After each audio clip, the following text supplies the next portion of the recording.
Subscribe করো delta math guide channel এবং latest tutorial ভিডিওর জন্য বেল আইকনটি প্রেস করো। Hello viewers, welcome to delta math guide. আজ আমাদের রিলেশন এন্ড ম্যাপিং এর 4th এপিসোড। বিগত এপিসোডে আমরা ম্যাপিং বা ফাংশন সম্বন্ধে জেনেছিলাম। তো যারা আমার আগের এপিসোডটি দেখোনি, ডেসক্রিপশন বক্সে লিংক দেওয়া আছে, ভিডিওটি দেখে নিবে। তো আজকে আমাদের আলোচনার বিষয় হচ্ছে ফাংশন অফ রিয়েল ভেরিয়েবল। আমরা জানি ফাংশন বা ম্যাপিং একই জিনিস। তো ম্যাপিং শেখার পর আলাদা করে আমরা ফাংশন অফ রিয়েল ভেরিয়েবল কেন শিখছি সেটা জানার জন্য ভিডিওটিকে স্কিপ না করে পুরো ভিডিওটি কন্টিনিউ করো। সমস্ত বিষয় ভালো করে বুঝতে পারবে কেন এই চ্যাপ্টারে আলাদা করে গুরুত্ব দেওয়া হয়েছে। তো চলো শুরু করা যাক আমাদের আজকের episode function of real variable.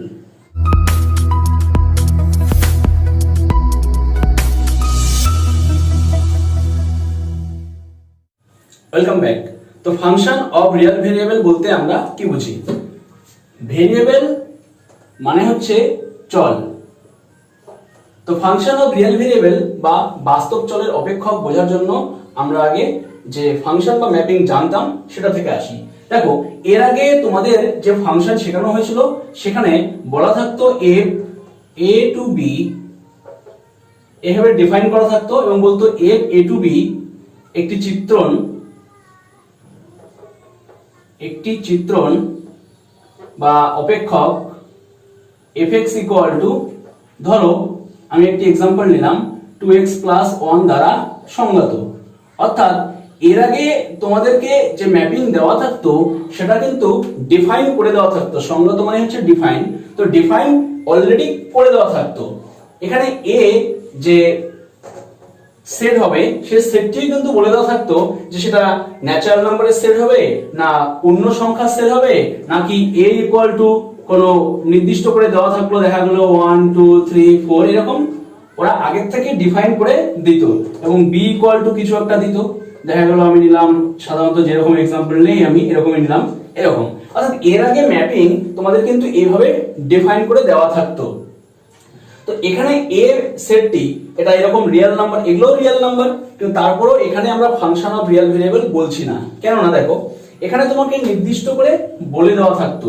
তো এই এ সেটটি আবার রিয়েলও হতে পারে আবার ইমাজিনারিও হতে পারে।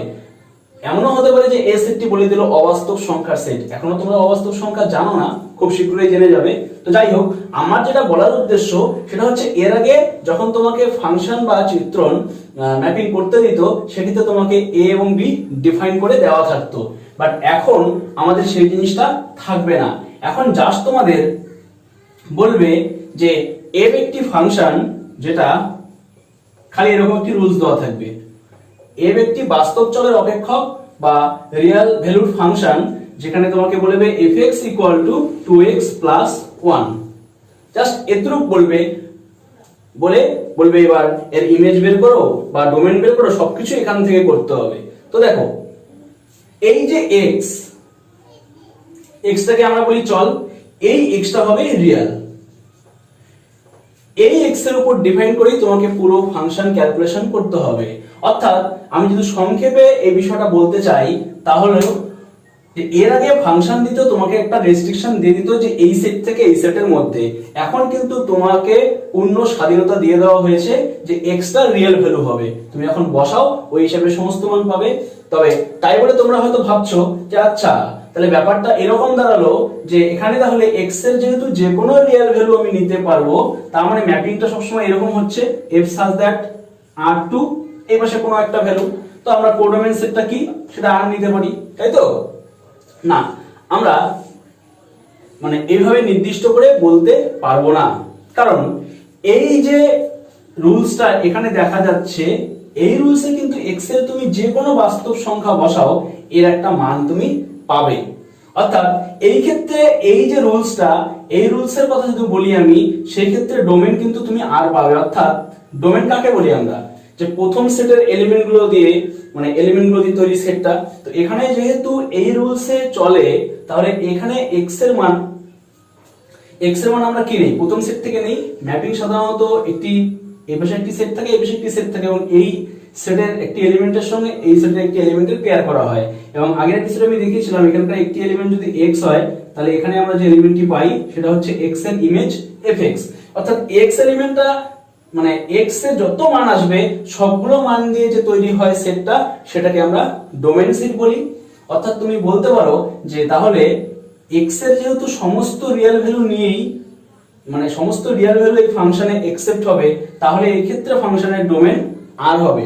ঠিক আছে, মানলাম। কিন্তু সমস্ত ফাংশনের জন্য কিন্তু আমরা ডোমেন আর পাবো না। আবার কোডোমেন কত, যেহেতু এই টাইপের ফাংশনে দেওয়া নেই, তাহলে আমরা কিন্তু এখানেও বলতে পারছি না এটা আর হবে। অর্থাৎ এই চ্যাপ্টারে এই জন্যই আমাদের এই অংশটুকু দেওয়া থাকে না, জাস্ট একটি ফাংশন দিয়ে দেওয়া হবে এবং সেখান থেকেই তোমাকে সমস্ত কিছু ক্যালকুলেশন করতে হবে এবং বলে দেওয়া থাকবে যে fx একটি রিয়েল ভ্যালুড ফাংশন, অর্থাৎ বাস্তব চলের অপেক্ষক, অর্থাৎ x এর মান তুমি রিয়েল বসাবে। কিন্তু যেটা আমি বললাম পার্টিকুলার এটি একটি কেস, fx 2x 1 দেওয়া আছে বলে তুমি এখানে x এর যে কোনো রিয়েল ভ্যালু বসাতে পারছো। কিন্তু আমি যদি fx এরকম নেই, তাহলে দেখো এখানে কি তুমি x এর যে কোনো রিয়েল ভ্যালু বসাতে পারবে? পারবে না। কারণ এই ক্ষেত্রে x এর মান যদি তুমি শূন্য বসাও, সেই ক্ষেত্রে কিন্তু এই ফাংশনটার অস্তিত্ব থাকে না। অর্থাৎ x 0 বসালে এই ফাংশনটি কি হয়ে যায়? অসঙ্গত হয়ে যায়। তাহলে আমরা বলবো যে x 0 তে এই ফাংশনটা আনডিফাইন্ড, অর্থাৎ x এর 0 তে এর কোনো মান পাওয়া যাবে না। অন্য যে কোনো রিয়েল ভ্যালু বসাও তুমি এর একটা মান পাবে। অর্থাৎ এই ফাংশনের ক্ষেত্রে আমি যদি মানে ফাংশনটাকে যদি আগের নিয়মে লেখার চেষ্টা করি, তাহলে কিন্তু এটা আসবে রিয়েল নাম্বারের থেকে 0 বাদ দিতে হবে। দেখো এটি একটি রিয়েল নাম্বারের সেট, আর তার থেকে একটি 0 দিয়ে একটি সিঙ্গেলটন সেট তৈরি করলাম। অর্থাৎ রিয়েল নাম্বারের থেকে 0 বাদ দিলে যে সেটটা হবে, সেখান থেকে এই পাশে কোডোমেন সেটটা হবে। এখন কোডোমেন সেটটা কি সেটা তো এখানে বলেনি, সুতরাং এই জন্যই আমরা এখানে এইভাবে কিন্তু ম্যাপিং লিখি না। এখানে শুধুমাত্র fx এরকম একটি বলে দিবে বাস্তব চলের অপেক্ষক। এখন ডোমেন কি সেটাও তোমাকে নির্ণয় করতে হবে, যদি তোমাকে নির্ণয় করতে বলে। আর না হলে জাস্ট আমরা ফাংশন যেভাবে অপারেট হয়, যেভাবে কাজ করে, ক্লাস 9 এ তোমরা ফাংশন নিয়ে অঙ্ক করেছিলে, অপেক্ষক fx লেখা থাকতো, প্রমাণ করো যে fy এরকম অনেক অঙ্ক করেছিলে, ঠিক ওইভাবেই আমরা কাজ করব। তো আশা করি তোমরা বুঝে গেছো যে এই বাস্তব চলের অপেক্ষক কি। আর একটি কথা আমি বলতে চাই, সেটা হচ্ছে এর আগে আমরা দেখেছিলাম ডোমেন বলতে কি বুঝি, যে প্রথম সেটটি পুরোটাই ছিল ডোমেন। এর আগে যে ম্যাপিং শিখেছিলাম এটাকে আমরা ডোমেন বলতাম, কারণ কি এই সেটের সমস্ত এলিমেন্টের জন্যই তো একটি ইমেজ পাই। কিন্তু এই ক্ষেত্রে তো ডোমেন তোমাকে বলে দেওয়া থাকে না, তাই তোমাকে ডোমেন বের করতে হবে। তো যাই হোক, ডোমেন আমরা বের করা শিখে যাব, কারণ আমাদের আছে এখানে এরকম বহুত প্রচুর প্রবলেম আছে যেগুলো করতে হবে। তো আমি যেটা বলতে চাচ্ছি যে আমরা এর আগে এফ যে অপেক্ষক তার ডোমেন বের করতাম এবং সেটাকে লিখতাম ডম এফ। আমি বলেছিলাম এটাকে ডম এফ লেখা যায়, বা এটাকে আমরা আরো সংক্ষেপেও লিখতে পারি, সেটা হচ্ছে ক্যাপিটাল ডি এবং সাফিক্স এফ দিলে এটা বোঝায় যে এফ ফাংশনের ডোমেন। একইভাবে রেঞ্জ বের করার জন্য আমরা ক্যাপিটাল আর দিয়ে একটি সাফিক্স এফ দিব, তাহলে বোঝাবে সেটা এফ ফাংশনের রেঞ্জ। তো আশা করি বুঝে গেছো। এখন আমরা কিছু স্পেশাল ও প্রয়োজনীয় ফাংশন সম্বন্ধে জানবো। এক number constant function. Constant function, তো কনস্ট্যান্ট ফাংশন বলতে আমরা কি বুঝি? তো যদি কোনো ফাংশন এরকম ভাবে ডিফাইন করা থাকে যে fx = c for all real value of x, for all x belongs to dum f। তো দেখো এখানে তোমরা সব সময় দেখবে যে for all belongs to domain f কথাটা লেখা থাকবে। কারণ কি, আমরা যদি বলি সমস্ত বাস্তব সংখ্যার জন্য, দেখা গেল যে যে ম্যাপিংটির কথা বলা হয়েছে বা যে ফাংশনটির কথা বলা হয়েছে, সেই ফাংশনটি পুরো সমস্ত রিয়েল নাম্বার একসেপ্ট করে না, কিছু কিছু নাম্বার বাদ যায়। যেমন এর আগে একটি एग्जांपल দেখলাম 0 বাদ ছিল। তো এই জন্যই এখানে সব সময় কোনো কিছু বলতে গেলে আমরা x টাকে বলে দেই belongs to ডম f, অর্থাৎ যে ক্ষেত্র আছে ফাংশনটির সেই ক্ষেত্র থেকে মানটা নেওয়া হবে, কারণ ক্ষেত্রের বাইরের মান নিলে তো সেটা হবে না। তো যদি কোনো ফাংশন এইভাবে ডিফাইন করা থাকে তাহলে সেটাকে আমরা বলি কনস্ট্যান্ট ফাংশন। কেন? কারণ fx = c, এখানে c হচ্ছে একটি কনস্ট্যান্ট। এই বিষয়টি যদি আমি একটি চিত্রের সাহায্যে দেখাই তাহলে ব্যাপারটা এরকম থাকবে। ধরো এটা কোনো একটি ফাংশন f এবং তার ডোমেন এই সেটটি, আমি জানি না সেটার কোনো নাম দিলাম না। তো এটা যদি কোনো একটি ফাংশনের ডোমেন হয়, তাহলে এখানে তোমার যতগুলো এলিমেন্ট থাকবে, ধরো এই ডটগুলো হচ্ছে এই সেটের কিছু এলিমেন্ট, এবং এটা হচ্ছে সেই কোডোমেন সেট, এটা আমি রেঞ্জ নেই, এটা হচ্ছে কোডোমেন সেট, এটা ডোমেন, আর ধরলাম এটা কোডোমেন। তাহলে কনস্ট্যান্ট ফাংশন বলতে এটাই বোঝাবে এই ডোমেনের যতগুলো এলিমেন্ট আছে প্রত্যেকটার জন্য একটি পার্টিকুলার নাম্বার, এখানে কত ছিল, সি ছিল, ধরো সি হচ্ছে এই এলিমেন্টটি। এই এলিমেন্টটাকে আমি একটা কাজ করি, আলাদা কালার ইউজ করি, তাহলে তোমাদের বুঝতে সুবিধা হবে। ধরো এই এলিমেন্টটি হচ্ছে সি, তাহলে কনস্ট্যান্ট ফাংশন অর্থাৎ এটা হচ্ছে এখান থেকে এক্স এর ভ্যালু আমরা নেই, তো এক্স এর ভ্যালু যাই হোক না কেন এদিকে গিয়ে সব সময় তার ইমেজ সি হবে। এই ধরনের ম্যাপিংকে আমরা বলি কনস্ট্যান্ট ম্যাপিং, অর্থাৎ প্রত্যেকটা এলিমেন্টের ইমেজ কিন্তু একটি এলিমেন্টই হবে, তাই এই ধরনের ম্যাপিংকে আমরা বলি কনস্ট্যান্ট ম্যাপিং। তো একটা জিনিস খেয়াল করে দেখো, কনস্ট্যান্ট ম্যাপিং এর ক্ষেত্রে কিন্তু রেঞ্জ শুধুমাত্র এই যে কনস্ট্যান্টটি, সেই কনস্ট্যান্টটিকে নিয়েই তৈরি হচ্ছে, অর্থাৎ এখানে রেঞ্জ সবসময় হবে সেই সি দিয়ে গঠিত সেটটি। এবং আমরা এর যদি একটি एग्जांपल দেখি তাহলে এরকম, ধরো fx = লেখা থাকলো 2, তাহলে তুমি বলো f1 কত হবে, f1 হবে 2, f3 কত হবে, f3 ও হবে 2, কারণ এখানে আমি x এর মান যাইনি না কেন, এদিকে তো কোনো x নেই, সুতরাং এদিকে কোনো পরিবর্তন আসবে না। তো এই ছিল basic concept of constant function. Next number 2, identity mapping. ধরো একটি ম্যাপিং ডিফাইন করা থাকলো যে fx = x হবে, তাহলে এই ক্ষেত্রে দেখো যখন তুমি ভেরিয়েবল হিসেবে x এর মান 1 লিখবে তখন এই পাশে x এর জায়গায় 1 বসবে, যখন এখানে x2 হবে তখন এখানে 2 হবে, যখন x3 হবে তখন এখানে 3 হবে। এইভাবে তুমি যতদূর যাবে প্রত্যেকটা এলিমেন্ট এর ইমেজ কিন্তু সেই এলিমেন্টই নিজে হবে, এবং সেটা যদি আমি আগের মতো করে চিত্র দিয়ে দেখাই তাহলে দাঁড়াবে 1 2 3 4 এরকম একটি সেট নিলাম, এবং এই পাশেও এলিমেন্ট আছে 1 2 3 4। হ্যাঁ, এই পাশে কিন্তু এই এলিমেন্টের থেকে আরো এক্সট্রা এলিমেন্টও থাকতে পারে, যেমন আমি আগে বলেছিলাম। তো মূল বিষয়টা হচ্ছে এরকম যে আইডেন্টিটি ম্যাপিং এ কি হবে, প্রত্যেকটা এলিমেন্ট তার নিজের সঙ্গে পেয়ার করবে, যে এলিমেন্ট সেই এলিমেন্টের জোড়া ওই এলিমেন্টটি নিজে হবে। তাই এই টাইপের ম্যাপিং বা ফাংশনকে আমরা বলি আইডেন্টিটি ফাংশন, এবং এই ক্ষেত্রে আমরা সাধারণত f লিখি না, আইডেন্টিটি ফাংশনকে আমরা i x দিয়ে চিহ্নিত করি, এবং ফাংশনটি হয় ix = x দ্বারা। তো দেখো আইডেন্টিটি ম্যাপিং বা ফাংশনের ক্ষেত্রে তোমরা খেয়াল করে দেখো যে ডোমেন যে সেটটি হয় রেঞ্জও কিন্তু সেই সেটটি হয়, কারণ এখানে যে যে এলিমেন্টগুলো থাকবে তার সঙ্গে সেই এলিমেন্টগুলোরই জোড়া আসবে, এবং এই ক্ষেত্রে রেঞ্জ f = dom f হয়ে যাচ্ছে। তো এই ছিল identity function. Number 3, polynomial function. তো পলিনোমিয়াল কথাটি সঙ্গে তোমরা আগেই পরিচিত, পলিনোমিয়াল মানে হচ্ছে বহুপদ, তো পলি মানে হচ্ছে বহু, তো পলিনোমিয়াল বা বহুপদ অপেক্ষক বলতে আমরা কি বুঝি, ধরো কোনো একটি ফাংশন এইভাবে ডিফাইন করা থাকলো a0 x⁴n, a1 x⁴n - 1, a2 x⁴n - 2 plus dot dot dot শেষে an - 1 x প্লাস an। এখানে এটা একটা লেখার ধরন, এইভাবে লেখা হয়। আসলে এখানে বোঝানো হয়েছে যে a0 a1 a2 এগুলো হচ্ছে কোনো নির্দিষ্ট কনস্ট্যান্ট, বা এগুলো হচ্ছে x⁴n এর সহগ, x⁴n - 1 এর সহগ হচ্ছে a1, x⁴n - 2 এর সহগ হচ্ছে a2। তো এক কথায় বলতে গেলে বহুপদ অপেক্ষক বলতে বোঝায় যখন কোনো ফাংশন একের বেশি পদ দিয়ে যুক্ত হয়, মানে তৈরি হয়, তখন সেই ফাংশনকে আমরা বলি বহুপদ ফাংশন। এটার একটি সিম্পল एग्जांपल আমরা দ্বিঘাত সমীকরণ দেখেছি, fx = ax² + bx + c। তোমরা জানো যে দ্বিঘাত সমীকরণের ক্ষেত্রে এটা = 0 লেখা হয়, এটাকে দ্বিঘাত বলা হচ্ছে, তাই তো। তো এটাও একটা পলিনোমিয়াল, যখন আমি 0 বসাবো তখন সেটা ইকুয়েশন হবে, 0 না বসানো পর্যন্ত এটা কিন্তু ফাংশন।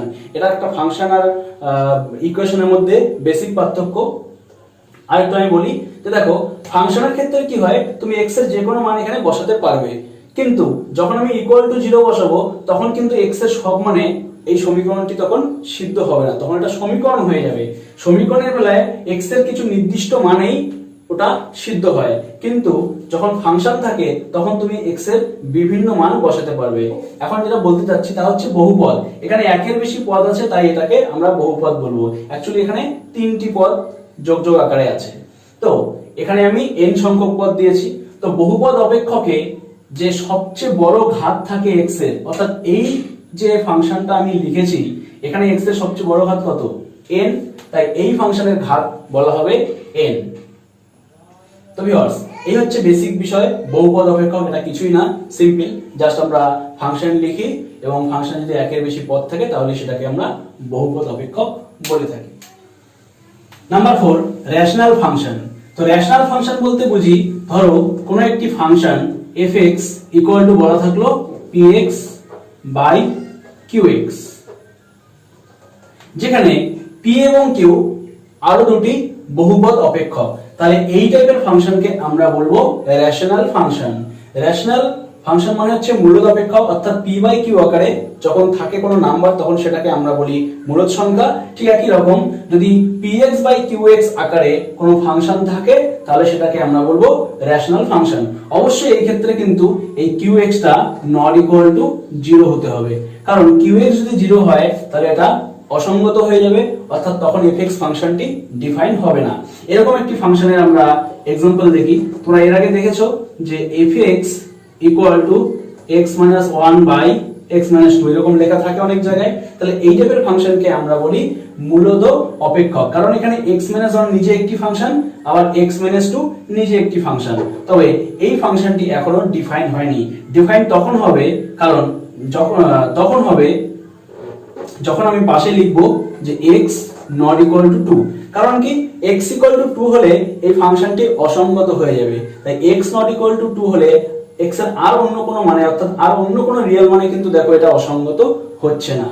তাহলে এই হচ্ছে বেসিক প্রপার্টিজ বলতে পারো তোমরা রেশনাল ফাংশনের। আশা করি বুঝে গেছো রেশনাল ফাংশন বলতে আমরা কি বোঝাতে চেয়েছি। অ্যাকচুয়ালি দুটো ফাংশনের অনুপাত আকারে কিছু ফাংশন লেখা থাকলে সেটাকে আমরা রেশনাল ফাংশনের আওতায় রাখি। নাম্বার 5, মডুলাস ফাংশন, যার বাংলা অর্থ হচ্ছে পরম মান অপেক্ষক। এটি খুব ইম্পর্টেন্ট একটি বিষয়। তো দেখো মডুলাস বলতে আমরা বুঝি পরম মান। হয়তো তোমরা এর আগে দেখেছো যে যদি আমি -5 লিখি তাহলে এই -5 এর পরম মান আমরা জানি 5, এবং সেটাকে অঙ্কের ভাষায় বোঝানোর জন্য আমরা এরকম চিহ্ন ব্যবহার করি। অর্থাৎ একটি নাম্বারের দুপাশে যদি এরকম সমান্তরাল দাগ দেই তাহলে এই যে চিহ্নটা সেটাকে আমরা বলি মড বা মডুলাস। মডুলাসের সংক্ষেপে আমরা মড বলি, শুধু mod দিয়ে। তো দেখো মড -5 ইকুয়াল টু আমরা লিখি 5, আবার মড 5 থাকলেও আমরা লিখি 5। কিন্তু কেন লিখি? এই ফাংশনের ডেফিনেশন জানলেই আমরা বুঝতে পারবো কেন আমরা মড চিহ্ন দিলে মাইনাসটা তুলে দিই। তো দেখো মড a মানে মডের যে ডেফিনেশন সেটা হচ্ছে fx ইকুয়াল টু এরকম মড x। এই ফাংশনকে বলি আমরা মডুলাস ফাংশন, এবং এর ডেফিনেশন হচ্ছে এরকম যে mod x equal to x হবে when x greater than 0, equal to 0 হবে when x equal to 0, এবং মাইনাস x হবে when x equal to x less than 0। তো ভিউয়ার্স, এর আগের চ্যাপ্টারে একটা ফাংশনের एग्जांपल আমরা দেখেছিলাম। প্রথমে আমি एग्जांपलটি দিয়েছিলাম যে fx equal to 1 হবে যদি x belongs to q হয়, আর fx equal to -1 হবে যদি x does not belongs to q হয়। তো সেই ক্ষেত্রে আমি বলেছিলাম যে এখানে ফাংশনটার একটি আলাদা শর্ত দিয়ে দিয়েছে যে x এর মান মূলদ হলে এরকম হবে, অমূলদ হলে এরকম হবে। ঠিক একই রকম fx হলো এখানে fx কে এরকম এরা একটা শর্ত দিয়ে দিয়েছে, এবং এরকম শর্তযুক্ত যে ফাংশনটি সেটাই হচ্ছে এখানে আমার mod x বা মডুলাস ফাংশন। তো দেখো তাহলে মডুলাস ফাংশনের এটা যদি ডেফিনেশন হয়, কিভাবে এই ডেফিনেশনটি এখানে কাজ করছে আমি দেখাচ্ছি। তো fx কে এখানে তিন ভাগে ভাগ করে দেওয়া আছে। দেখো আমি যদি -2 লিখি এবং এর মড দেই, তাহলে এই ফর্মুলা অনুযায়ী বলেছে mod x equal to x হবে যদি x গ্রেটার দ্যান 0 হয়, আর বলেছে mod x equal to -x হয় যদি x লেস দ্যান 0। তো দেখো এখানে x কত, x ইকুয়াল টু যদি আমি -2 নেই তাহলে মড -2। তো এখন এই -2টা লেস দেন 0। তো ডেফিনেশন অনুযায়ী বলেছে মড x কে -x লিখতে হবে যদি x টি লেস দেন 0 হয়। তো আমরা জানি এটা লেস দেন 0, তাই এখানে আমি লিখব -x বলতে পুরোটাই -2, এখানে x তো -2, তাই এখানে -2 হচ্ছে। খেয়াল করে দেখো, এটা হচ্ছে আমার x অর্থাৎ -2, তাহলে এটা ইকুয়াল টু -2 হবে, কারণ কি x বা -2 যেহেতু লেস দেন 0, এবং এই মাইনাস আর মাইনাস গুণ করে হয়ে যাচ্ছে +2। আবার যদি আমি এখানে 2 বসাতাম তাহলে x এর ভ্যালু কত? 2। সেই ক্ষেত্রে এখানে বলা আছে যে x যদি গ্রেটার দেন 0 হয়, তো 2 তো গ্রেটার দেন 0, তাহলে simply mod x equal to x হবে, অর্থাৎ 2 হবে। তাই mod -2 ইকুয়াল টু 2 হয়, আবার mod +2 ইকুয়াল টু 2 হয়। কিন্তু x এর ভ্যালু যদি 0 হয়, অর্থাৎ mod 0 এর মান 0 হবে। তো fx equal to mod x ফাংশনটিকে ভাঙলে আমরা এই সংজ্ঞা পাই। এটি হচ্ছে fx equal to mod x এর ডেফিনেশন, বা mod x ফাংশনটি এভাবে ডিফাইন করা হয়। তো আশা করি তোমরা বুঝেছো। এখন আমরা এই mod x ফাংশনের কিছু গুরুত্বপূর্ণ প্রপার্টিজ দেখব। এদের মধ্যে যে প্রপার্টিজ গুলোকে আমি টিক মার্ক দিয়েছি, সেই প্রপার্টিজ গুলো তোমরা একটু ভালো করে দেখবে, কারণ এগুলো সবচেয়ে বেশি ব্যবহার হয় বিভিন্ন সমস্যা সমাধান করার জন্য। তো আশা করি তোমরা বুঝে গেছো mod x ফাংশনটি কি এবং তার প্রপার্টিজ গুলো আমি যেগুলো এখনই দেখালাম, এগুলো তোমরা একটু ভালো করে মনে রাখার চেষ্টা করবে। এখন আমরা দেখব এর পরের ফাংশন, নাম্বার 6, সিগনাম ফাংশন। তো সিগনাম ফাংশন বা সিগনাম অপেক্ষক বলতে আমরা কি বুঝি? যদি কোনো শর্তযুক্ত ফাংশন এভাবে শর্ত দেওয়া থাকে যে fx equal to mod x by x হবে যখন x নট ইকুয়াল টু 0, এবং 0 হবে when x ইকুয়াল টু 0, তাহলে এই ফাংশনটাকে আমরা বলি সিগনাম ফাংশন। তো দেখো, এই ফাংশনকে সিগনাম ফাংশন বলে এর আরেকটি রূপ দেওয়া যেতে পারে। তো যেহেতু এইটা একটা রেশনাল ফাংশন অর্থাৎ mod x বাই x আকারে আছে, তাহলে এটাকে আমরা আরেকটু সরল করতে পারি। কিভাবে? এটা হচ্ছে সিগনাম ফাংশনের ডেফিনেশন। এখন আমরা দেখব এই mod x বাই x বিষয়টা। ধরো x গ্রেটার দেন 0, তাহলে mod x বাই x কত হবে? x যেহেতু গ্রেটার দেন 0, তাহলে mod x এর পরিবর্তে আমি শুধু x লিখতে পারবো, অর্থাৎ x বাই x করলে কত আসছে? 1 আসছে। আবার x যদি লেস দেন 0 হয়, তাহলে mod x বাই x কত হবে? mod x equal to -x হবে, কারণ x লেস দেন 0। একটু আগে আমরা mod x এর ডেফিনেশনে দেখলাম, তাহলে উপরে -x এবং নিচে তো x ছিল, তাহলে হচ্ছে -1। তো দেখো, x যদি নট ইকুয়াল টু 0 হয়, তাহলে x এর দুই রকম মান থাকতে পারে, একটি হচ্ছে ধনাত্মক আর একটি হচ্ছে ঋণাত্মক। তো ধনাত্মক হলে আমরা 1 পাচ্ছি, আর ঋণাত্মক হলে আমরা -1 পাচ্ছি। অর্থাৎ এই সিগনাম ফাংশনকে আমরা আরেকভাবে বলতে পারি, অর্থাৎ fx ইকুয়াল টু, এখান থেকে আমরা দুই রকম মান পাচ্ছি, একটি +1 একটি -1। +1 কখন হচ্ছে? যখন x গ্রেটার দেন 0, কমা দিই, এখানে 0 হচ্ছে যখন x ইকুয়াল টু 0, আর -1 হচ্ছে যখন x লেস দেন 0। তো ভিউয়ার্স, আমরা এই দুটোর মধ্যে যে কোনো একটি আকার সিগনাম ফাংশন হিসেবে ধরে নিতে পারি। এটাও তুমি বলতে পারো, এটাও বলতে পারো, দুটোই সিগনাম ফাংশন, দুটো আলাদা আকার। এটা একটু সিম্পলিফাইড করার পর আমরা পেয়ে থাকি। তো এই হচ্ছে সিগনাম ফাংশন। তোমরা একটা জিনিস খেয়াল করে দেখো, এই পাশে x এর মান যাই বসাও না কেন, fx এর মান কিন্তু এই 0 মানে 1 0 আর -1 এর মধ্যেই আসবে, এর বাইরে কিন্তু আসবে না। অর্থাৎ সিগনাম ফাংশনের ক্ষেত্রে কিন্তু রেঞ্জ তুমি পেয়ে যাচ্ছ, অর্থাৎ রেঞ্জ সবসময় ফিক্সড 1 0 আর -1 সিগনাম ফাংশনের রেঞ্জ। বাট মডুলাস ফাংশনের ক্ষেত্রে রেঞ্জটা হবে সমস্ত ধনাত্মক নম্বরের সেট সাথে 0 নিয়ে। তো এই ছিল basic concept of signum function. Next, number 7, greatest integer function. তো ভিউয়ার্স, এটা খুব ইন্টারেস্টিং একটি বিষয়। দেখো, গ্রেটেস্ট ইন্টিজার ফাংশন বলতে কি বোঝানো হয়েছে। এর আগে তোমরা শিখলে যে কোনো নাম্বার যদি নেগেটিভ থাকে, তাহলে আমরা এরকম একটি চিহ্ন দিলে, অর্থাৎ মড নিলে, আমরা এটাকে 5 লিখতে পারি। অর্থাৎ মাইনাসকে গায়েব করার জন্য আমাদের এই চিহ্নটি যথেষ্ট। ঠিক একই রকম গ্রেটেস্ট ইন্টিজার ফাংশন হচ্ছে এমন একটি ফাংশন যেটা হচ্ছে কোনো ফ্র্যাকশন পার্টকে ডিলিট করে দেয়। যেমন 2.1 যদি আমি নেই এবং এই 2.1 কে ভেঙে দিই তাহলে কি পাবো? 2 প্লাস 0.1 বা 1/10, অর্থাৎ দুই পূর্ণ সংখ্যা এবং তারপরের অংশটি হচ্ছে একটি ভগ্নাংশ। এটাকে আমি পূর্ণ সংখ্যায় লিখতে গেলে 1 প্লাস 11/10 ও লিখতে পারি। কিন্তু দেখো, যে কোনো দশমিক নাম্বার বা ভগ্নাংশকে বা এরকম ফ্র্যাকশন নাম্বারকে আমরা যদি কোনো একটি পূর্ণ সংখ্যা প্লাস আরেকটি সংখ্যার আকারে মানে রিয়েল নাম্বারের আকারে যদি লিখতে পারি, তাহলে সবচেয়ে যে বড় পূর্ণ সংখ্যা লেখা সম্ভব সেই পূর্ণ মানটি হচ্ছে এখানকার এই গ্রেটেস্ট ইন্টিজার পার্ট। এবং সেটাকে ম্যাথমেটিক্যালি করার জন্য আমরা যে চিহ্ন ব্যবহার করি তা হচ্ছে এরকম একটি দুপাশে থার্ড ব্র্যাকেট দিয়ে আমরা মাঝখানে যদি নাম্বারটা বসাই তাহলে বুঝি যে এখান থেকে যে বৃহত্তম পূর্ণ মান হবে সেটা নিতে হবে। এবং সেটা কত? এখানে 2।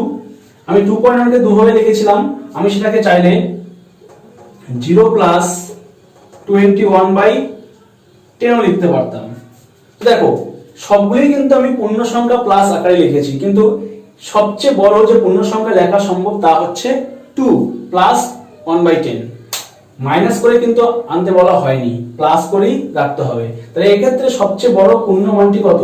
+2 লেখা সম্ভব। তাই এইরকম বিষয়কে আমরা অঙ্কের ভাষায় প্রকাশ করার জন্য এরকম বক্স সাইন ব্যবহার করি। তাই এই যে ফাংশনটি গ্রেটেস্ট ইন্টিজার ফাংশন, তার আরেকটি নাম হচ্ছে বক্স ফাংশন, এটা আমরা ব্যবহার করে থাকি।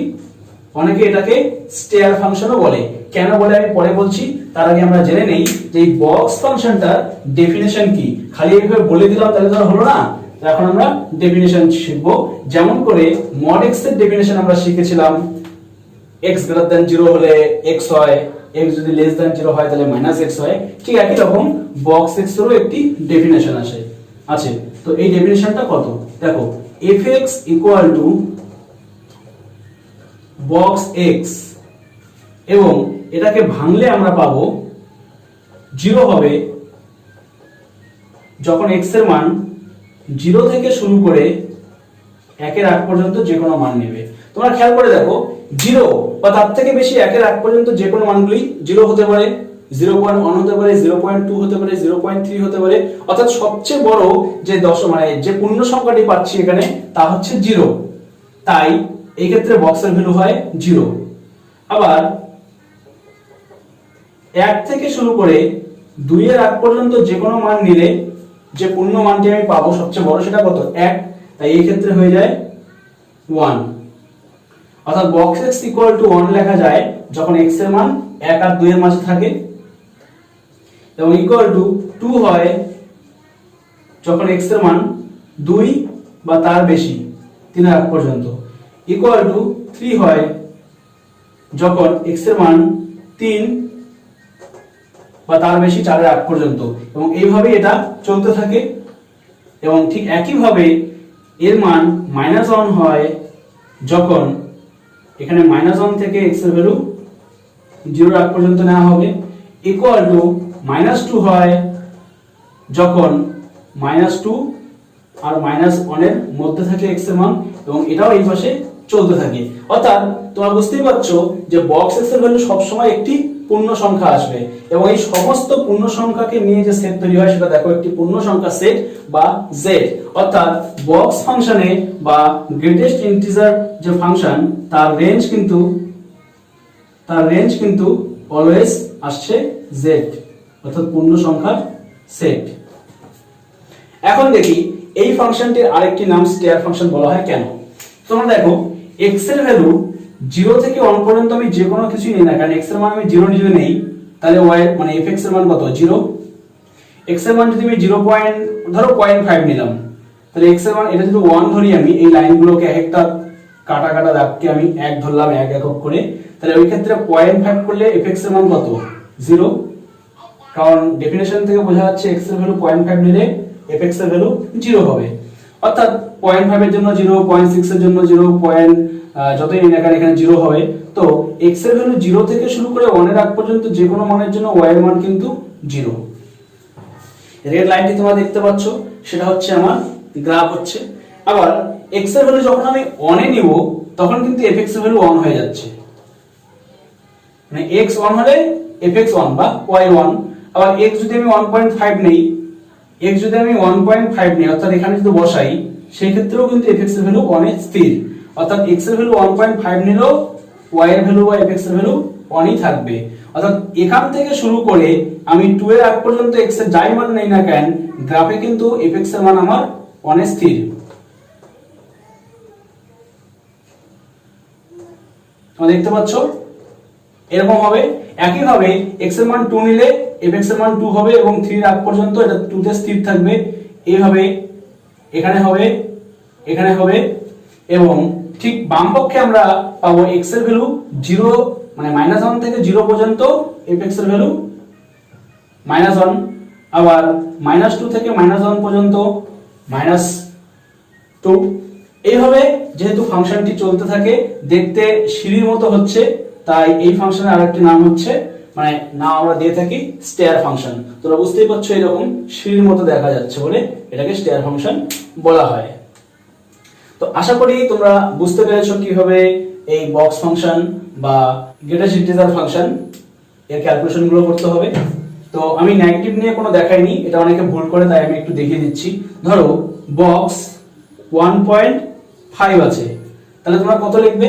তোমরা জানো 1 লিখবে, এটাই এতক্ষণ থেকে শিখলে। কিন্তু বক্স যদি -1.5 থাকে তাহলে কিন্তু -1 হবে না, -2 হবে। কেন একটু খেয়াল করে দেখো। কারণ তোমরা যদি -1 লিখো তাহলে কিন্তু সেক্ষেত্রে এই -1 নাম্বারটা এই -1.5 এর থেকে বড়। কখনোই কিন্তু x এর ভ্যালু, এটা আমি বলিনি যে গ্রেটেস্ট ইন্টিজার ফাংশনে যে মানটা আসে সেটা কিন্তু কখনোই x এর মানের থেকে বড় হয় না। অর্থাৎ এই যে x এর ভ্যালু 0 to 1 এর মধ্যে আছে, এখানে কিন্তু অনেক থেকে বড় মান নেওয়া সম্ভব না। এখানে x এর ভ্যালু যতদূর পর্যন্ত থাকবে তার ভিতরেই থাকবে এবং সবচেয়ে বড় মানটা নিতে হবে এবং পূর্ণ মানটা নিতে হবে। বুঝতে পেরেছো তো? তাহলে 1.5 এর কখনোই কিন্তু 2 হওয়া সম্ভব না। যদি আমরা 1.99999 ও যাই তাও এটাকে আমরা 2 লিখতে পারবো না, কারণ এটা ইকুয়াল টু 1 ই লিখতে হবে। আবার যদি আমি শুধু 1 নেই তাহলে সেই ক্ষেত্রে 1 ই হবে, কারণ 1 প্লাস 0, তো এখানে পূর্ণ মানটি 1 ই থাকবে। কিন্তু এই ক্ষেত্রে -2 কেন হচ্ছে ভালো করে বোঝো। যদি আমি সংখ্যা রেখায় ধরি তাহলে -1.5 অর্থাৎ -1.5 কিন্তু এই জায়গাটাকে বোঝায়। তো -2 থেকে -1.5 পর্যন্ত মান কত দেখো তোমরা, মানে -2 থেকে -1 পর্যন্ত যে কোনো মানের জন্য ভ্যালু কত? -2 আসে। তাই এক্ষেত্রে কিন্তু এটা হবে, কারণ যে কোনো বক্সকে তুলতে গেলে যে নাম্বারটি বসাবে সেটা যেন কখনোই এর থেকে বড় না হয়। কারণ আমরা জানি -1.5 এর থেকে কিন্তু -2 ছোট। আমি যদি ইকুয়াল টু -1 লিখতাম সেক্ষেত্রে কিন্তু এর থেকে বড় নাম্বার হয়ে যেত, সেটা যেন না হয়। তো ভিউয়ার্স, আশা করি তোমরা বুঝতে পেরেছো যে গ্রেটেস্ট ইন্টিজার ফাংশনটা কি। তো এক ঝলকে দেখে নেওয়া যাক এই স্পেশাল ফাংশনগুলি।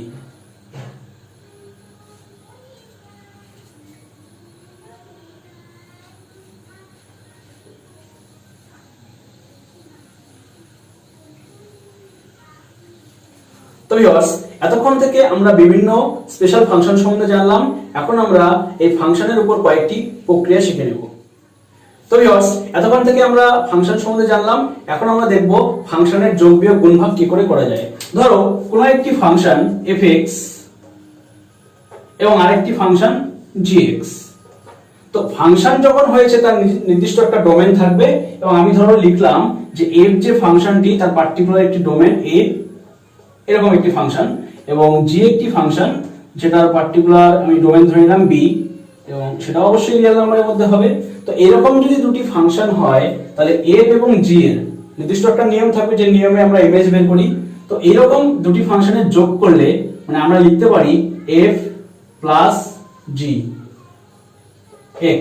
অর্থাৎ দুটি ফাংশনের রুলসকে একসঙ্গে নিয়ে যদি আমরা একটা ফাংশন তৈরি করি তাহলে সেটাকে আমরা এভাবে লিখতে পারি যে fx প্লাস gx। কিন্তু তার কিছু রেস্ট্রিকশন আছে। তো রেস্ট্রিকশন আমরা দেখব, তার আগে আমরা বুঝে নেই যে এই বিষয়টি কি। ধরো fx ইকুয়াল টু দেওয়া থাকলো, আমি এখানে লিখলাম, ধরো fx ইকুয়াল টু দেওয়া থাকলো x স্কয়ার এবং gx ইকুয়াল টু দেওয়া থাকলো sin x। তো ভিউয়ার্স, এখানে আরো অনেক রকম ফাংশন হয় যেগুলো সম্বন্ধে আমি বলিনি। তো সেটা হচ্ছে ট্রাইগোনোমেট্রিক ফাংশন বলে একটা ফাংশনের নাম দেওয়া হয়, অর্থাৎ যদি কোনো ফাংশন ত্রিকোণমিতিতে দেওয়া থাকে তাহলে সেটাকে আমরা ট্রাইগোনোমেট্রিক ফাংশন বলি। যদি কোনো ফাংশনের লগ আসে তাহলে সেটাকে আমরা বলি লগারিদমিক ফাংশন। যদি কোনো ফাংশনে e to the power x a to the power x আসে তাহলে সেই ক্ষেত্রে ওই ফাংশনগুলোকে আমরা বলি এক্সপোনেনশিয়াল ফাংশন। তো দেখো, ওগুলো জাস্ট ফাংশন যেগুলো পড়িয়েছি সেগুলো জাস্ট একটু জানতে লাগে, ওগুলো একদম মুখস্থ করার কোনো বিষয় নেই। বাট তোমরা যে কটা ফাংশন আমি শিখিয়েছি সেগুলোর ডেফিনেশন গুলো কি সেগুলো ভালো করে মনে রাখবে। বিশেষ করে এই মডুলাস ফাংশন, আর হচ্ছে বক্স ফাংশন এবং সিগনাম ফাংশন, এই তিনটা জিনিস একটু ভালো করে দেখবে। তো দেখো, ধরো fx equal to x square, gx equal to sin x, তাহলে a প্লাস gx বলতে বোঝাবে এখানে fx equal to x square এবং gx equal to sin x। তো সিম্পলি দুটি ফাংশন এখানে এই রুলসে যোগ হলো, কিন্তু রেস্ট্রিকশনটা কি? দেখো, মজার বিষয় হচ্ছে এই দুটি ফাংশনকে এক করতে গেলে একটি নির্দিষ্ট শর্ত আছে, এটা ইকুয়াল টু এটা হবে এবং f প্লাস g এর ডোমেন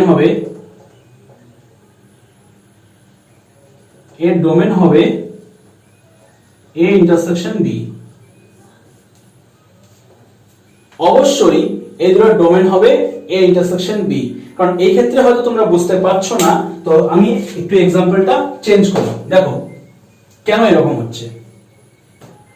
ধরো fx ইকুয়াল টু দেওয়া থাকলো √x এবং gx ইকুয়াল টু দেওয়া থাকলো 1/x। তো একটু বোঝো, এখানে fx ইকুয়াল টু যদি √x দেওয়া থাকে তার মানে x এর ভিতর কোনো নেগেটিভ ভ্যালু নেওয়া যাবে না, কারণ নেগেটিভ ভ্যালু নিলেই এটা অবাস্তব মান চলে আসবে, কারণ নেগেটিভ নাম্বারের রুট হয় না। কারণ অবাস্তব তোমরা শেখোনি এখনো, যা সেটাই যেন নেগেটিভের যেহেতু রুট হয় না, তাই এটা একটা কি অবাস্তব ভ্যালু চলে আসবে, অর্থাৎ এই ফাংশনটি কিন্তু আনডিফাইন্ড হয়ে যাবে। তো এক কথায় আমি বলতে পারি এই ক্ষেত্রে ডোমেন কত হচ্ছে, f এর ডোমেন কত হচ্ছে, নেগেটিভ ছাড়া সব নাম্বার, অর্থাৎ সমস্ত পজিটিভ রিয়েল নাম্বার, সেটাকে আমরা r প্লাস এখানে 0 নিব, অর্থাৎ পজিটিভ রিয়েল নাম্বার তার সাথে 0 নেওয়া যেতে পারে। এবং এই ক্ষেত্রে কি হচ্ছে, এই ক্ষেত্রে x এর মান নেওয়া যাবে, কেবলমাত্র 0 নেওয়া যাবে না। অর্থাৎ এই ক্ষেত্রে g এর যে ডোমেন হচ্ছে, এটা g এর ডোমেন অর্থাৎ d suffix g equal to হবে রিয়েল নাম্বার থেকে 0 বাদ। বুঝতে পারছো? তো এখন আমি যদি দুটোকে একসঙ্গে করি, অর্থাৎ a এবং g যদি অ্যাড করে দেই, তাহলে নতুন যে ফাংশনটা হবে সেই ক্ষেত্রে কিন্তু তুমি f এর সব মান এখানে বসাতে পারছো না। দেখো, f এর মধ্যে 0 আছে, f এর মধ্যে 0 ছিল, 0 বসালে f এর মান নির্ণয় হয়, কিন্তু g এর মান তো নির্ণয় হবে না, তাই সেই ফাংশনটি তখন অসঙ্গত হয়ে যাবে। আবার উল্টো দিকে বলতে পারি আমি যে g এর মধ্যে নেগেটিভ ভ্যালু নেওয়া যায়, কিন্তু সেই নেগেটিভ ভ্যালু তো আবার f এ কাজ করবে না। তাই এই ক্ষেত্রে এই দুটো ফাংশনকে অ্যাড করলে আমাকে এমন মান নিতে হবে যে মানগুলো দুটোতেই কাজ করবে, অর্থাৎ এই দুটো সেটের ইন্টারসেকশন, অর্থাৎ দুটো ডোমেনের ইন্টারসেকশন আমাকে নিতে হবে। অর্থাৎ যেটা আমি বললাম, তাহলে a প্লাস g যদি আমরা করি তাহলে সেই ক্ষেত্রে fx প্লাস gx হবে কোন শর্তে? শর্তটা এটাই হবে যে তখন x এর মানগুলো চুজ করতে হবে কি এই দুটো সেটের ইন্টারসেকশনে, for all x belongs to a intersection b। তো এখানে a কি? a হচ্ছে f এর ডোমেন ছিল এবং b কি ছিল? g এর ডোমেন। অর্থাৎ দুটো ফাংশনকে অ্যাড করতে গেলে নতুন যে ফাংশনটা আমরা পাবো সেই ক্ষেত্রে x এর মানগুলো হবে আগের দুটো সেটের যে ডোমেন তার ইন্টারসেকশন সেটটা। কি আশা করি বুঝতে পেরেছো?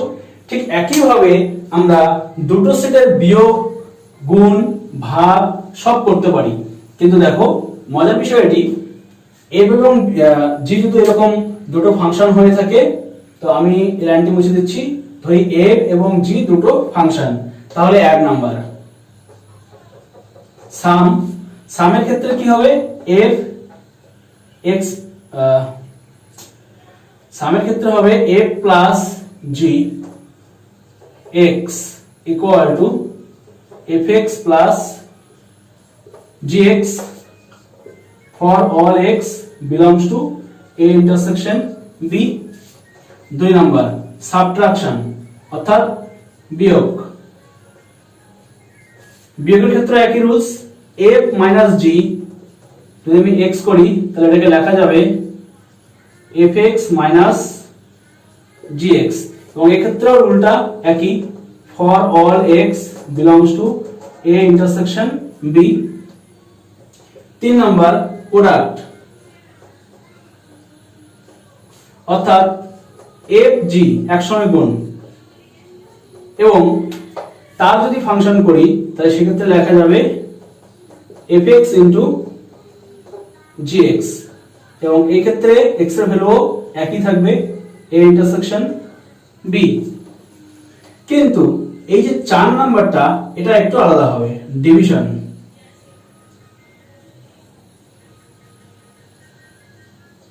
ডিভিশনটা কি হচ্ছে দেখো,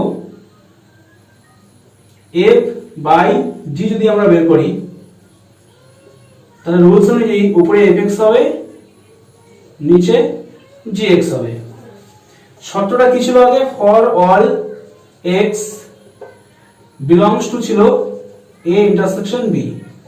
এটা তো থাকবেই, এটা তো হতেই হবে, কারণ দুটোকে একসঙ্গে মিলে দুটো ফাংশন মিলেই কাজ করবে, সুতরাং এমন মান নিতে হবে যেটা এর মান পাওয়া যায়, এর মান পাওয়া যায়, যার জন্য এটা হবেই।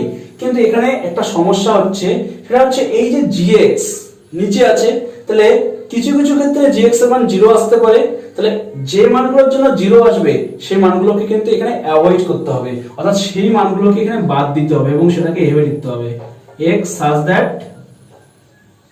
gx not equal to 0, sorry gx equal to 0 not equal to হবে না, অর্থাৎ gx equal to 0 করলে আমরা যে x এর মানগুলো পাবো সেই x এর মানগুলোকে এখানে আমার বাদ দিতে হবে, কারণ ওই x এর মানের জন্য এখানে gx 0 আসবে, অর্থাৎ নিচে 0 আসলে সেটা অসঙ্গত হয়ে যাবে।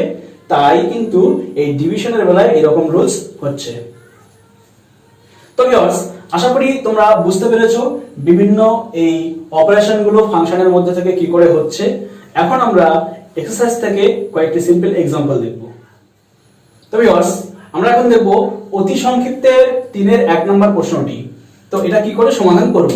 তো ক্লাস 10 এ তোমরা এরকম সমস্যার সমাধান করেছো, তারপর আমি বলছি দেখো ফাংশনকে সব সময় একটি মেশিনের মতো কল্পনা করবে। যেমন একটি গম ভাঙানোর মেশিনে তোমরা যদি গম দাও তাহলে উৎপন্ন বা আউটপুট হিসেবে তোমরা কি পাবে, গমের আটা পাবে। তোমরা সেখানে যদি চাল দাও তাহলে কিন্তু চালের আটা পাবে। এরকমই যে কোনো ম্যাটেরিয়াল দিলে সেটাকে কিন্তু ওই মেশিন গুঁড়া করে ছাতুর আকারে বের করে দিবে আউটপুট হিসেবে। ঠিক একই রকম এখানে fx এই একটি নিয়ম, যেখানে এখানে বলে দেওয়া আছে fx equal to 3x minus 9, অর্থাৎ এই মেশিনের কাঁচামাল হচ্ছে তোমার x বা ইনপুট হচ্ছে তোমার x এবং আউটপুট হবে এই সূত্র দিয়ে তৈরি। বুঝতে পারছো? তো এখন x এর জায়গায় তুমি এদিকে যাই বসাবে এদিকে কিন্তু তোমার আউটপুটে তাই আসবে। অর্থাৎ তুমি যদি x এর জায়গায় y লেখো তাহলে x এর জায়গাতে y লিখতে হবে, অর্থাৎ fy লিখলে তোমার আসবে 3y minus 9। এখন এখানে যদি y এর জায়গায় z লেখো তাহলে এই ক্ষেত্রেও কিন্তু x এর জায়গায় z হবে। এখন x এর জায়গায় তোমরা যদি এখানে নিজের নাম বসাও তাহলে কিন্তু এখানে আসবে 3 ইনটু তোমার নাম minus 9। অর্থাৎ বলতে গেলে এইদিকে x এর জায়গায় তুমি যাই বসাও এদিকে তাই আসবে। এখানে x এর জায়গায় তুমি যদি লেখো বুক তাহলে এই ক্ষেত্রেও কিন্তু x এর জায়গায় তোমার লিখতে হবে 3 ইনটু বুক minus 9। এটা জাস্ট আমি एग्जांपल পারপাস তোমাদের বললাম। তো দেখো এইভাবে আমরা করব এই প্রবলেমগুলোর সমাধান। তো এখন fx এই রুলস দিয়ে চললে আমরা লিখব f minus 1, অর্থাৎ x এর জায়গায় এদিকে -1 নিয়েছি তাই এখানেও x এর জায়গায় হবে -1 minus 9। তো ক্যালকুলেশন করে আমরা পাচ্ছি -3 minus 9 that is -12। এখন বের করতে হবে f3, তাহলে f3 এখন x এর জায়গায় আমি 3 বসালাম তাহলে এই নিয়মে বসাতে হবে, মানে এটা হচ্ছে সেই নিয়ম।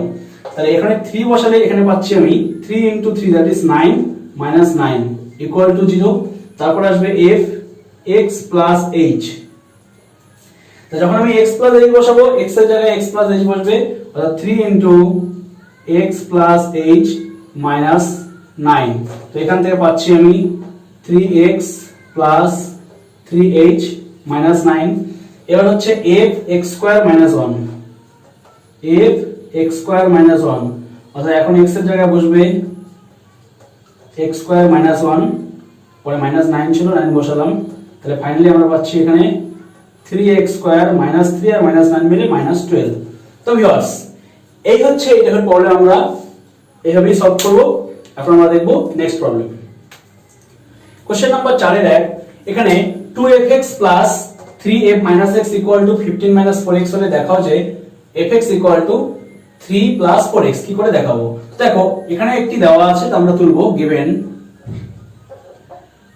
2fx plus 3f minus x equal to 15 minus 4x।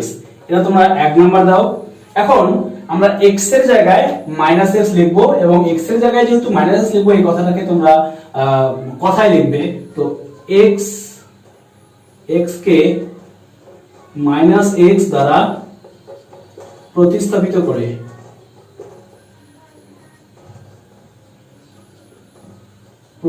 করে তোমরা কত পাচ্ছ দেখো, 2f of minus x plus 3f of x এর জায়গায় মাইনাস x বসালে এখানে হয়ে যাবে fx, এখানে হবে 15 plus 4x। তো এটাকে 2 নম্বর দেব, তার আগে আমরা এটাকে একটু সাজিয়ে নেই। এক নম্বরে যেমন fx টা আগে ছিল, তাহলে আমাদের লিখতে হবে 3fx, তারপর plus 2f minus x equal to 15 plus 4x। তো এটা হলো আমার 2 নাম্বার। তো ভিউয়ার্স এখন তোমরা বুঝতেই পারছো, এটাকে তুমি যদি x ভাবো আর এটাকে যদি y ভাবো, তাহলে এটা হচ্ছে 3x plus 2y। ওই হিসেবে আমরা জাস্ট এটাকে সলভ করব। তো এটার জন্য তোমরা অপনয়ন বা যে কোনো একটা পদ্ধতি দিয়ে সলভ করতে পারো। তো আমি এখানে অপনয়নই করব। তো আমি এটাকে কাটবো, অর্থাৎ f minus x টাকে তাড়াবো এখান থেকে fx আনার জন্য। তো তোমরা জানো এটাকে 2 দিয়ে গুণ করতে হবে এবং এটাকে 3 দিয়ে গুণ করতে হবে। তো 1 into 2 করে কি পাবো আমি 2 দিয়ে গুণ করলে 4fx plus 6f minus x equal to 2 দিয়ে গুণ করলে 30 minus 8x, আর এটাকে 3 দিয়ে গুণ হচ্ছে তাহলে 9fx plus 6f minus x। তো 3 দিয়ে গুণ করার জন্য এখানে হয়ে গেল 45 plus 12x। এখন আমরা মাইনাস করব, তাহলে এখানে মাইনাস, এখানে মাইনাস, এখানে মাইনাস, এখানে মাইনাস, তো এটা কেটে যাবে। এখানে মাইনাস করলে হবে মাইনাস 5fx ইকুয়াল টু, এই পাশে মাইনাস পাওয়ার জন্য আমি পাবো মাইনাস 15, আর এখানে হয়ে যাবে মাইনাস 20x। তো দেখতেই পাচ্ছ মাইনাস 5 দিয়ে যদি আমি সবাইকে ভাগ করে দেই, তাহলে পাচ্ছি আমরা fx equal two 3 plus 4x। তো ভিউয়ার্স এটাই আমাদের প্রমাণ করতে বলেছিল। আশা করি বুঝে গেছো যে এরকম সমস্যা থাকলে তোমরা কিভাবে করবে। কখনো কখনো এরকম সমীকরণ দিয়ে তোমাকে এখানে fx না বের করতে বলে হয়তো f sin x বা f x স্কয়ার বের করতে বললো, তো তোমার ফার্স্ট টার্গেট হবে fx বের করা, কারণ তুমি যদি fx পেয়ে যাও তাহলে কিন্তু fx এর মাধ্যমে বাকি সবকিছু বের করতে পারবে। এখন আমরা দেখব আরেকটি সমস্যা। অতি সংক্ষিপ্তে কোশ্চেন নাম্বার 15 এ প্রমাণ করতে বলেছে fx ইকুয়াল টু এত হলে f 2x by 1 plus x square equal to 2 into fx। তো দেখো কিভাবে সলভ করি। তো এখানে fx দেওয়া আছে, সো আমি এটা তুলছি না, একবারে লিখছি। তো সুতরাং f 2x by 1 plus x square. তো ভিউয়ার্স যেমন আমি বলেছিলাম এটা হচ্ছে একটা মেশিনের মতো, অর্থাৎ এখানে x হচ্ছে কাঁচামাল, এখানে x থাকলে এদিকে যেখানে যেখানে x আছে আমি যদি x কে বদলাই তাহলে কিন্তু এখানে একই জিনিস বদলাবে। অর্থাৎ আমি যদি বলি যে এখানে f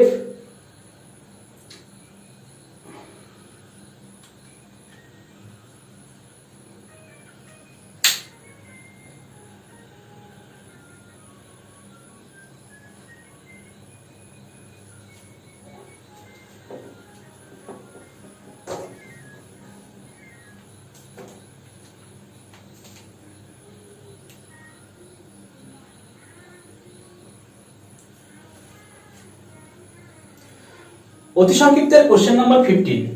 এখানে বলেছে fx log 1 plus x by 1 minus x হলে দেখাও যে f 2x by 1 plus x square equal to 2 into fx। তো কিভাবে প্রমাণ করব? তো যেমন বলেছিলাম এটা হচ্ছে একটি মেশিনের মতো কাজ করে, অর্থাৎ এদিকে x এর জায়গায় আমি যা বসাবো এদিকে কিন্তু তাই বসবে। আমি যদি বলি এখানে x এর জায়গায় যদি লিখি পেন, তাহলে এখানেও কিন্তু হবে 1 plus pen by 1 minus pen, just বোঝানোর জন্য আমি বলছি। তো অর্থাৎ আমাকে f এটা বলতে বের করতে বলেছে, সুতরাং f 2x by 1 plus x square, আমি ফাংশনটি আর নতুন করে তুললাম না, এখানে জায়গা কম হয়ে যাবে। তাই যেমন বলছিলাম f হচ্ছে সেই মেশিন, f এর ভিতর আমি এখানে দেওয়া ছিল মেশিনের ডেফিনেশনে x, আমি x এর জায়গায় নিলাম এত বড় রাশিটা, তাই এখানেও x এর জায়গায় কিন্তু এই রাশিটাই বসবে। তো log log এর মতোই থাকবে। এখন 1 plus x ছিল, এখানে x থাকলে এখানে x হয়, তাহলে এখানে যা ছিল এদিকে তাই হবে, অর্থাৎ 2x by 1 plus x square হবে, এবং নিচেও ঠিক তাই 1 minus 2x by 1 plus x square হবে। এখন আমরা এটাকে ক্যালকুলেশন করে দেখব কত আসে। তো দেখো log, উপরটাকে যদি আমি লসাগু করি তাহলে এরকম আসবে 1 plus x square, এখানে 1 plus x square plus 2x। এই প্রবলেমটি মনে হয় তোমরা ক্লাস 9 এ পড়েছিলে, ওখানে থাকার কথা।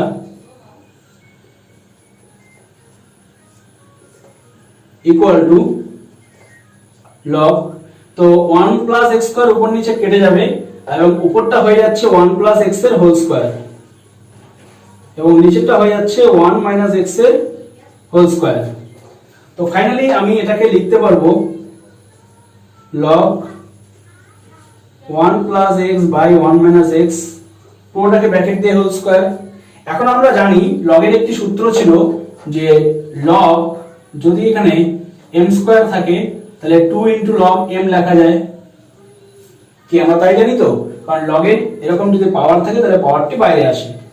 তো আমরা এখানে এই পাওয়ারটাকে বাইরে আনতে পারবো, অর্থাৎ লিখতে পারবো 2 into log 1 plus x by 1 minus x। তো ভিউয়ার্স দেখো log 1 plus x by 1 minus x টাই কিন্তু ছিল fx, তাহলে আমি এটাকে লিখতে পারবো 2 into fx। তো হয়ে গেল আমার প্রুফড। তো ভিউয়ার্স এইভাবে তোমরা অতি সংক্ষিপ্তের সমস্যাগুলি সমাধান করবে। আমি জানি তোমাদের ফাংশন সম্বন্ধে আগেরই একটু কনসেপ্ট আছে, তোমরা ফাংশনের অঙ্ক করতে পারতে, বাট ফাংশনের পুরো কনসেপ্ট তোমাদের কাছে ছিল না। এটা হচ্ছে এই ক্লাসে এসে তোমাদের এখন ক্লিয়ার হবে।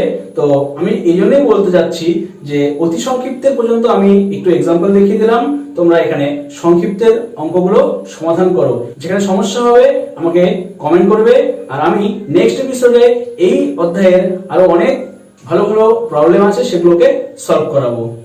তো ভিউয়ার্স আজকের জন্য এই পর্যন্তই। ভিডিওটি ভালো লাগলে লাইক ও শেয়ার করতে ভুলবে না। দেখা হচ্ছে পরবর্তী ভিডিওতে এই অধ্যায়ের গুরুত্বপূর্ণ সমস্যাগুলির সমাধান নিয়ে।